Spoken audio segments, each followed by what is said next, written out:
Hello friends, नमस्कार। I hope कि आप हेल्दी होंगे और फिट होंगे। फ्रेंड्स, आज हम बात करते हैं ट्रिग्नोमेट्री के एक इम्पॉर्टेंट टॉपिक के बारे में। वो है यूनिट सर्कल। यूनिट सर्कल वैसे तो एक बेसिक सा पॉइंट है सीखने के लिए, बट ये आगे जाके एडवांस स्टडीज़ में आपके एकेडमिक लेवल पे या competitive examination point of view से बहुत इम्पॉर्टेंट है। तो हम धीरे धीरे करके बेसिक से चल रहे हैं और आगे एडवांस में हम इससे रिलेटेड क्वेश्चन करेंगे। तो आइए अपने वीडियो को आगे बढ़ाते हुए हम सीखते हैं आज यूनिट सर्कल। तो फ्रेंड्स, यूनिट सर्कल होता है कि यदि कोई सर्कल है, उसका रेडियस 1 यूनिट है। वो 1 यूनिट जो है वो 1 मिलीमीटर भी हो सकता है, 1 सेंटीमीटर भी हो सकता है, 1 मीटर भी हो सकता है, इससे बड़ा भी हो सकता है, बट वो 1 होना चाहिए। It means that is the unit circle. अब हम किसी भी सब्जेक्ट को पढ़ते हैं तो हम पहले उसके बेस पर जाते हैं। बेस उस सब्जेक्ट को हमें कॉन्सेप्ट वाइज क्लियर करता है। तो यहाँ पर भी हम अपने ट्रिग्नोमेट्री के इस पॉइंट को, यानी कि जिस टॉपिक को हम पढ़ रहे हैं, that is the unit circle, उसके बेस को क्लियर करने के लिए हमने एक यूनिट सर्कल का सहारा लिया है। तो हम जानते हैं फ्रेंड्स कि कार्टेशियन कोऑर्डिनेट में अगर हमारे पास 2 एक्सेस होते हैं, एक हो गया एक्स एक्सिस, एक होता है वाई एक्सिस।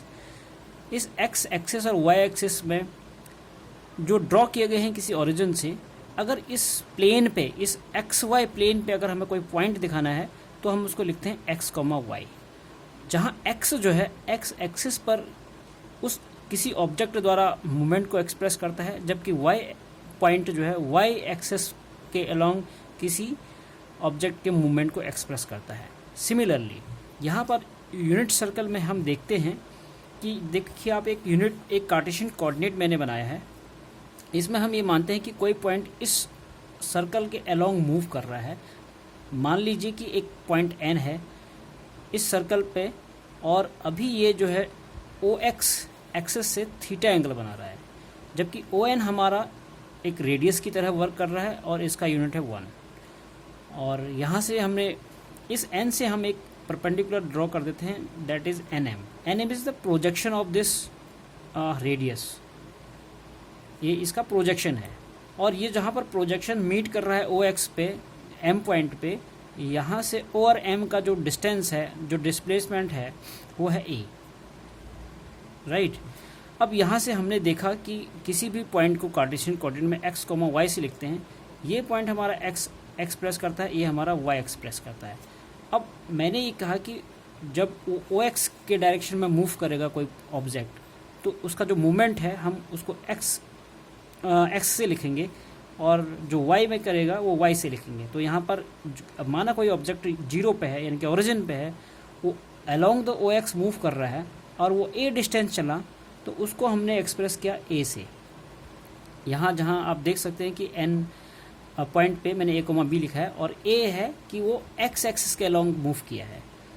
और वही पॉइंट, वही जो ऑब्जेक्ट है, अगर वाई एक्सिस में अगर बी मूव किया है तो उसको हम दिखाते हैं वाई एक्सिस में कि वो बी मूव किया है। तो ए कोमा बी यहाँ पर ऑर्डर वाइज एक्स एक्सेस पे मूवमेंट और वाई एक्सेस पे मूवमेंट को एक्सप्रेस करता है, राइट। तो यहाँ पर एन के पॉइंट हो गए ए कोमा बी।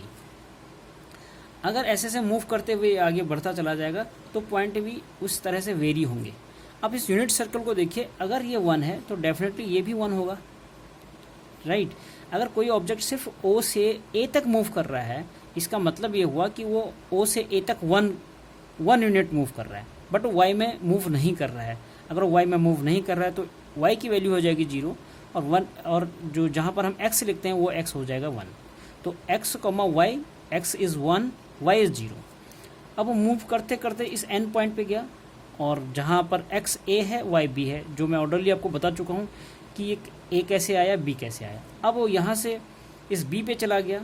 इस बी पे आप देख सकते हैं कि वो सिर्फ एंड सिर्फ वाई एक्सिस पे गया, वो एक्स एक्सिस पे नहीं गया है। तो एक्स एक्सिस इसका 0 हो जाएगा, वाई हो जाएगा 1, because it is the 1 also, it is 1 unit, because O से बी तक का जो डिस्टेंस है that is also a radius, तो ये भी एक 1 यूनिट होगा। अब मूव करते करते वो सी पर आ जाता है, सी भी एक 1 यूनिट होगा। तो यहाँ पर लेकिन हम कार्टेशियन कोऑर्डिनेट सिस्टम की मदद ले रहे हैं। ओरिजिन से जो लेफ्ट हैंड साइड मूवमेंट होगा उसको हम माइनस से एक्सप्रेस करेंगे। तो इसकी वैल्यू तो 1 है बट डायरेक्शन इसका -1 है, तो हम इसको लिखेंगे -1, 0, बिकॉज ऑब्जेक्ट अगर ओ 0 से यानी कि ओरिजिन से आपका पॉइंट ओ है बट ये है ओरिजिन, हम इसको मानते हैं। इस ओरिजिन से अगर सी की तरफ मूव कर रहा है तो वो -1 मूव करेगा X along X axis but minus direction. And अगर वो वाई की डायरेक्शन में मूव कर ही नहीं रहा है तो इसको हमने लिख दिया 0। तो यहाँ पर इस सी पर पॉइंट हो गया -1, 0, और धीरे धीरे वो मूव करता हुआ इस तरफ आ गया यानी कि डी पॉइंट पे आ गया। तो डी पॉइंट में हम देख सकते हैं कि वो नीचे की तरफ मूव कर रहा है, दैट इज़ -y। -y का मतलब -1, बिकॉज ये ओ और डी भी माइनस होगा, 1 होगा बट माइनस होगा। और x में मूव ही नहीं कर रहा है वो, ना तो सी टुवर्ड्स सी मूव कर रहा है ना टुवर्ड्स ए मूव कर रहा है। इसका मतलब ये हुआ कि वो x एक्सिस में 0 मूव कर रहा है। इस तरह से ये कार्टेशियन कोऑर्डिनेट में ये आ गया 0, -1, और अगेन वो यहाँ पहुँच गया। तो हम जो डायरेक्शन लेते हैं कार्टेशियन कोऑर्डिनेट के अंदर, हम एंटी क्लॉकवाइज पॉजिटिव और क्लॉकवाइज माइनस लेते हैं, राइट। तो फ्रेंड्स ये सिर्फ एक स्टेप 1 मैंने इसको माना है, ये बेसिक सा है, ये आपको पता ही होगा। आई होप कि ये 99% स्टूडेंट्स को पता ही है। और इसके साथ मैं 1 स्टेप और मूव करता हूँ, थोड़ा सा इसको और ट्रिग्नोमेट्रिक के फंक्शन में समझने की कोशिश करता हूँ, जिसको ट्रिग्नोमेट्रिक के फंक्शंस का मतलब कि हमें उसमें ट्रिग्नोमेट्रिकल रेशियोज़ यूज़ करते हैं उस फंक्शन के अंदर। क्योंकि इसका मेरा ऑब्जेक्टिव इसको पढ़ाने का ये है, क्योंकि मैं इसके बाद एडवांस पढ़ाऊँगा, तो मैं इंश्योर करना चाहता हूँ कि आपको बेसिक्स जो है आता है, तो जो मैं अपने वीडियो क्लिप्स के माध्यम से आपको बताना चाहता हूँ। तो फ्रेंड्स आप देख सकते हैं कि यहाँ पर मेरा था पॉइंट 1, 0, ये फिगर दोनों सेम है। ये मैंने सिर्फ स्टेप 1 स्टेप 2 में डिवाइड किया ताकि आपको इजीली समझ आ जाए। ये 1, 0 है, यहाँ भी 1, 0 है, बट हमने आपसे ये कहा था कि ये थीटा है। अब ये थीटा माना ये मूव इस तरह कर रहा है ऐसे। अब ये थीटा अभी तो थीटा है, यहाँ से यहाँ तक ये थीटा है, थीटा ओपन यहाँ से यहाँ तक ये थीटा डिग्री ओपन हुआ है। बट अगर हम ये ओपन ही नहीं हुआ, वो ये यहीं पर है, तो इसका मतलब यह हुआ कि थीटा 0 हुआ, राइट। यहाँ पर थीटा रेडियन के टर्म्स में π/2 हुआ, यहाँ थीटा के टर्म्स में पाई हुआ, यहाँ 3π/2 हुआ। अब लेकिन हमें ये देखना है कि जैसे ये राइट एंगल ट्रायंगल है, और हमें ये पता है कि जो cos थीटा होता है वो हम इसको एक्सप्रेस करने जा रहे हैं, मतलब हम ए को कैलकुलेट करने जा रहे हैं। अगर ए को कैलकुलेट करने जा रहे हैं, हमारे पास हाइपोटेन्यूज भी है, देखिए। अब cos थीटा इक्वल टू हम लिखते हैं a/1। यहाँ पर a का मतलब यह हुआ कि उसका बेस, और 1 का मतलब हुआ कि उसका हाइपोटेन्यूज जो 1 यूनिट है। तो cos थीटा इक्वल टू हो गया a/1। इस 1 से ये cos थीटा मल्टीप्लाई हो गया जो कि क्रॉस मल्टीप्लिकेशन के अंडर है। तो a इक्वल टू हो गया cos theta, 1 into cos theta, तो हमने लिख दिया a equal to cos theta. तो a का मतलब cos थीटा, और जो b है ये यानी कि परपेंडिकुलर है, ये हमारा हाइपोटेन्यूज है। तो b और 1 को एसोसिएट करने के लिए हम अप्लाई करेंगे साइन थीटा का formula. Sine theta equal to होता है perpendicular upon hypotenuse, perpendicular is b, hypotenuse is 1। तो इससे हम b इक्वल टू हो गया साइन थीटा, यानी कि 1 से साइन थीटा मल्टीप्लाई होगा तो 1 इंटू साइन थीटा, तो b equal to sine theta, right. तो यहाँ से b हमारा निकल गया sine theta, a equal to cos theta, यानी कि जो हमारा a था x एक्सिस पे था वो निकल गया cos theta, that is a, और साइन थीटा पे b। अब यहाँ देखिए, अगर ये पॉइंट मैं कह रहा हूँ कि अगर ये ऐसा ना हो जहाँ पर भी एंड पॉइंट पे दिखाया है, ये a पॉइंट पे हो।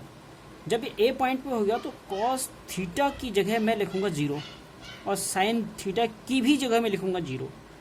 अब मैं कॉस 0 को मैं लिख दूँगा 1, यानी कि कॉस 0 का मतलब हुआ 1 और साइन 0 का मतलब हुआ 0, राइट। अब ये मूव करते हुए इस पॉइंट पे, अगर ये मूव करते हुए यहाँ चला जाता है, आपको ये भी पता है कि यहाँ पर क्या था 1, 0। तो ये देखो 1, 0, और कॉस हमारा जो एक्स एक्सिस में मूवमेंट है उसको एक्सप्रेस करता है, साइन हमारा जो वाई एक्सिस में है उसको एक्सप्रेस करता है। तो यहाँ पर सॉरी, पहले मैं कॉस लिखना चाहूँगा और फिर मैं लिखूँगा साइन। यहाँ पर कॉस देखिए हमारा 0 है, पहले हम एक्स एक्सिस पे लिखते हैं, एक्स एक्सिस हमारा कॉस है, तो cos equal to 0, sine equal to 1, sine equal to 1, यानी कि cos pi by 2 equal to 0, sine pi by 2 equal to 1, right. क्योंकि यहाँ पर हमारा जो रेडियन में यहाँ से यहाँ तक का जो एंगल है वो हमारा है पाई बाई 2 रेडियन, तो यहाँ cos pi by 2 equal to 0 आ गया, sine pi by 2 equal to 1 आ गया। और यहाँ पर वही कॉस पाई और साइन पाई की क्या वैल्यू होगी, हमारा देखो कॉस पाई यहाँ पर है -1 और साइन पाई है 0। यहाँ से चलते हैं इधर, यहाँ कॉस 3 पाई बाई 2 है, यहाँ से कंपेयर कर लेते हैं, it will be 0 and sine 3 pi by 2 ये हो गया -1, ठीक है। तो अब आप देखेंगे कॉस 0 1, ठीक है, कॉस 0 1, यहाँ कॉस पाई बाई 2 0, यहाँ साइन पाई इक्वल टू -1, यहाँ sine pi equal to 0, cos 3 pi by 2 equal to 0, sine 3 pi by 2 by equal to 1। अब मैं ये देखना चाह रहा हूँ जैसे कि यहाँ पर आप देखेंगे cos pi by 2 equal to 0 है यहाँ पर, ठीक है। अब यहाँ पर देखिए cos 3 pi by 2 equal to 0 है। अब फिर ये यहाँ पहुँच जाता है, फिर उसके बाद इसकी वैल्यू फिर से रिपीट होने लग जाएगी। तो कहने का मतलब कि एवरी टाइम, मतलब हम इसको अगर ऐड कर, ये यहाँ तक हो गया 2 पाई में से फिर हम पाई बाई 2 ऐड करेंगे, फिर हम और पाई बाई 2 ऐड करेंगे, करते करते हर बार, यानी कि ये पाई बाई 2 है, 3 पाई बाई 2 है। अगर आप इसको देखेंगे तो कॉस पाई बाई 2, अगर मैं इसको यहाँ पर रख दूँ 1, ये हो जाएगा 3। अगर नेक्स्ट मैं सीरीज़ को आगे बढ़ाऊँ तो हो जाएगा 5 पाई बाई 2, ये भी होगा 0। तो ये सीरीज चलती रहेगी। तो यानी कि ये 1 हो गया, ये 3 हो गया, ये 5 हो गया, ये एवरी टाइम देखिए ये ऑड नंबर आ रहा है। तो यहाँ पर मैं एक जनरल टर्म्स के थ्रू इसको एक्सप्रेस कर लेता हूँ। मैं इस ऑड को 2n+1 इंटू पाई बाई 2 लिख देता हूँ, क्योंकि n यहाँ पे इंटीजर्स है। n की जगह में अगर 1 रखूँ तो 1 इंटू 2 + 1 3 पाई बाई 2 कितना होता है 0, राइट, है ना। अगर मैं यहाँ पर 0 भी रखूँ तो ये 0 हो जाएगा, ये 0 + 1 1 और वो ये मल्टीप्लाई हो जाएगा तो पाई बाई 2, तो उस केस में भी कॉस पाई बाई 2 0 आ जाएगा। तो मेरे जहाँ पर भी cos 2n+1 into pi by 2, यानी कि ये वैल्यू जो है अगर ये पाई बाई 2 से मल्टीप्लाई होती है, यानी कि पाई बाई 2 का ये मल्टीपल्स है, तो ये वैल्यू होने जा रही है आपकी 0। यानी कि जहाँ n जो है वो है सेट ऑफ इंटीजर्स, जिसको हम बोल सकते हैं सेट ऑफ इंटीजर। इंटीजर का मतलब वो कुछ भी हो सकता है इंटीजर्स में, ठीक है। तो ये इंटीजर्स हो गया। ये एक हमारा कंक्लूजन निकला इसको एनालिसिस करके। अगर आप यहाँ देखेंगे साइन 0 इज 0, साइन 0 0, ऐसा कोई साइन की वैल्यू भी क्या इक्वल आती है, साइन 0 0, और यहाँ पर देखिए साइन कॉस पाई बाई 2 जो sine pi by 2 equal to 1, ऐसा कुछ यहाँ पर आ नहीं रहा है। यहाँ साइन पाई इक्वल टू 0 है ना, यहाँ साइन पाई इक्वल टू 0 है, और यहाँ पर sine pi by 2 equal to -1 है। तो 0 हमें दो केस में दिखाई दे रहा है, तो साइन 0 इक्वल टू 0 दिखाई दे रहा है, फिर cos pi equal to sine pi equal to 0 दिखाई दे रहा है। तो इसका मतलब ये है कि सीरीज़ जब आगे बढ़ेगी तो वो ऐसे बढ़ेगी, 1 यहाँ पर 1 है, 1 pi equal to 0, 2 pi equal to 0, 3 pi equal to 0। तो हम इसको sine n pi equal to क्या ले सकते हैं 0, यानी कि जो जनरल टर्म्स होगा n, यहाँ पर n का मतलब वही सेट ऑफ इंटीजर्स। तो 1 लिखो, 2 लिखो, 3 लिखो, जो भी लिखेंगे उसकी वैल्यू यहाँ पर अगर पाई का वो मल्टीपल में है तो वो हमेशा उसकी वैल्यू 0 आएगी, ठीक है। तो हमने इससे दो कंक्लूजन, एक तो हमारा ये ड्रॉ हुआ इससे cos 2n+1 into pi by 2 हमेशा 0 आएगा, एक साइन n पाई हमेशा 0 आएगा, ठीक है। अब हम देखो एक और इसमें हम ड्रॉ कर सकते हैं, जैसा कि आप इसको देख सकते हैं कि हमने इसको, आपसे कोई इतना ही पोर्शन देखना है इसको, इस पोर्शन को आप देखना। हम ऐसा भी इसमें कह सकते हैं कि साइन थीटा हो या कॉस थीटा हो, वो आफ्टर एवरी 2 पाई के बाद अपनी वैल्यू को रिपीट करते हैं। मैंने अगर ये वो यहाँ से यहाँ तक पहुँच गया, अगर मतलब कोई फंक्शन है वो यहाँ से इस 0 से शुरू हुआ, धीरे धीरे पहुँचते पहुँचते वो 2 पाई पे आ गया, 2 पाई के बाद जो भी मूवमेंट होगा उसकी वैल्यू फिर वही आने लग जाएगी जो पहले से थी। तो इसका मतलब ये हुआ कि साइन मतलब ये राउंड लेगा, वो राउंड का मतलब 2 पाई होगा। अगर 2 पाई में कुछ भी वो और आगे जाए, मतलब अगर मैं कहूँ कि एक ऑब्जेक्ट है वो यहाँ से इस ए से चलते हुए फिर ए तक पहुँच गया, ए के बाद उसकी वैल्यू वही होगी जो सबसे पहले थी, यानी कि जब वो ओरिजिन में जब खड़ा था। उसके बाद उसने ए से लेकर एन तक फिर ट्रेवल किया। तो कहने का मतलब है कि अब उसकी इस पूरे राउंड में ए से लेकर फिर ए फिर एन तक चलने में जो वैल्यू आएगी वो सिर्फ इसी की वैल्यू होगी, क्योंकि जब वो यहाँ पहुँचा उसकी वैल्यू पहले जैसी होगी। अब इतना वो एक्स्ट्रा पहुँचा, ये जो एक्स्ट्रा है वही वैल्यू आ जाएगी फिर से, यानी कि पूरे राउंड इस ए से चलने के बाद फिर ए पे पहुँचा, एक उसकी वैल्यू पहले जैसी होगी, फिर वो ए एन पे पहुँचा तो उसकी वैल्यू वही ए एन वाली वैल्यू कैलकुलेट हो जाएगी, क्योंकि ये तो 0 है, मतलब साइन यहाँ पर आ गया अगेन एक राउंड लेके, तो साइन 0 0 फिर से 0 हो जाएगा।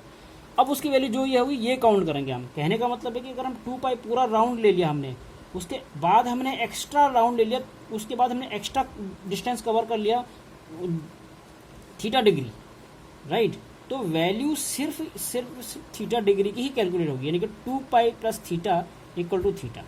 इस तरह से हम एक और राउंड ले लेंगे, उसके बाद जो जितना वो एक्स्ट्रा चलेगा वैल्यू उसी की काउंट होगी। मतलब साइन 2 हमने 2 पाई को एक बार और मान लिया, मतलब तो वो 2 बाई 4 पाई हो गया। तो यहाँ पर हम लिख सकते हैं इसको हम लिख सकते हैं 4 पाई, पहले 2 पाई था फिर 2 पाई और ऐड हो गया तो हम 4 पाई लिख रहे हैं इसको, 4 पाई प्लस थीटा, ये फिर से हो जाएगा साइन थीटा। तो करते करते जनरल टर्म्स जो आएगा हमारे पास, तो 2n पाई प्लस थीटा, एक यानी कि ये 2n पाई का मतलब 2n का मतलब कि वो इवन नंबर, ये 2 ये 4, ये जनरल टर्म मैंने 2n यानी कि जनरल टर्म लिख दिया उस इवन नंबर के लिए। तो 2n pi plus theta equal to वो हमेशा होगा साइन थीटा। कई बार क्वेश्चन पूछा जा सकता है कि वो पूछ सकता है कि 360 इक्वल टू 60 डिग्री बताइए कितना होता है। तो कई बार स्टूडेंट हो सकता है कन्फ्यूजन है 360 फिर इसको ऐड करने लग जाए समथिंग, हमें ऐसा नहीं करना है, हमें इट इज़ द 2 पाई, तो 2 pi plus it is the theta, तो हमें पता है कि sine 2 pi plus theta equal to sine theta होगा, यानी कि साइन 60 की वैल्यू जो होगी वो उसका आंसर होगा √3/2। ठीक है, तो ये जनरल टर्म्स एक तो ये इससे ड्रॉ हो सकता है, उसी तरह कॉस का ड्रॉ हो सकता है। तो हमने जैसे कहा कि साइन कॉस 2 पाई के बाद रिपीट होता है, अब उसी तरह cos 2n pi plus theta जो भी होगा वो होगा कॉस थीटा के इक्वल, जैसे साइन वाले केस में मैंने बताया था। तो इससे एक और ये भी हम ड्रॉ कर सकते हैं। तो हमने इस यूनिट सर्कल के माध्यम से ये देखा, एक तो cos 2n plus 1 pi by 2 equal to 0, दूसरा sine n pi equal to 0, तीसरा sine 2n plus theta equal to sine theta, चौथा cos 2n pi plus theta equal to cos theta. वो कैसे हुआ इस यूनिट सर्कल के माध्यम से हमने सीखा। अगर आपको थोड़ा सा दिक्कत आ रही है समझने में, आप इस वीडियो को पॉज कर करके समझ सकते हैं, और यदि आपका कोई इसमें सजेशन है या कमेंट्स है, कुछ डाउट है, तो आप कमेंट्स में लिख भी सकते हैं। और इस वीडियो को देखने के लिए बहुत बहुत धन्यवाद।